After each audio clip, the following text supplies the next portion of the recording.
সম্মানিত ভিউয়ার্স, আসসালামু আলাইকুম রহমতুল্লাহ। মোল্লাবাড়ি বাইতুর রহমান জামে মসজিদের তৃতীয় পর্বে আপনাকে স্বাগতম। দূর থেকে মোল্লাবাড়ি জামে মসজিদটি দর্শনার্থীদের মন কেড়ে নেয়।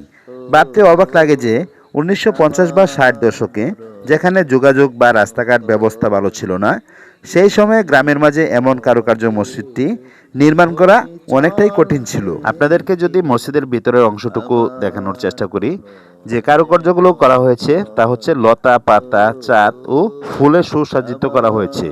মন চাই যেন বারবার দেখি, একবার এবং ক্ষণিক মাত্রায় দেখে যেন তৃপ্তি পাওয়া যায় না। যুগ যুগ ধরে দাঁড়িয়ে থাকা এই মসজিদটি কতটা শখ এবং শৌখিনতার লোক হলে এরকম প্রাচীনকালে মন মুগ্ধকর মসজিদটি নির্মাণ করা যেতে পারে।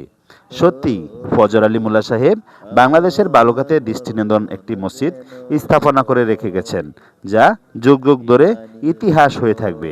সেই ইতিহাসের সাক্ষী হতে, সেই ইতিহাসকে জানতে অবশ্যই আপনারা এখানে আসার চেষ্টা করবেন। প্রাচীনতম এই মসজিদ হতেই আল্লাহু আকবার ধ্বনিতে মানুষকে নামাজের জন্য ডাকা হতো। তা এই মসজিদটি আমরা ঘুরে ঘুরে দেখলাম এবং ইতিহাস সম্বন্ধে জানলাম। আপনারাও চেষ্টা করবেন এখানে আসার জন্য। এখানে নামাজ পড়লে মনটা একদমই ফ্রেশ হয়ে যাবে, কারণ এরকম প্রাকৃতিক পরিবেশ, পাশাপাশি এলাকার যে পরিবেশ রয়েছে এবং এই প্রাচীন ঐতিহ্যগুলো জানা, এগুলো আমরা অনেকেই জানি না। আমাদের বালুকার মাঝে অনেক কিছু অজানা রয়ে গেছে, তা আমরা কিন্তু এখনও জানতে পারিনি। ইনশাআল্লাহ চেষ্টায় আছি আমরা ঘুরে ঘুরে আপনাদেরকে আমাদের বালুকার যে ঐতিহ্যগুলো আছে তা আপনাদের সামনে দিন দিন ইনশাআল্লাহ তুলে ধরবো। সকলেই ভালো থাকবেন। সকলের প্রতি সালাম রইল। আসসালামু আলাইকুম।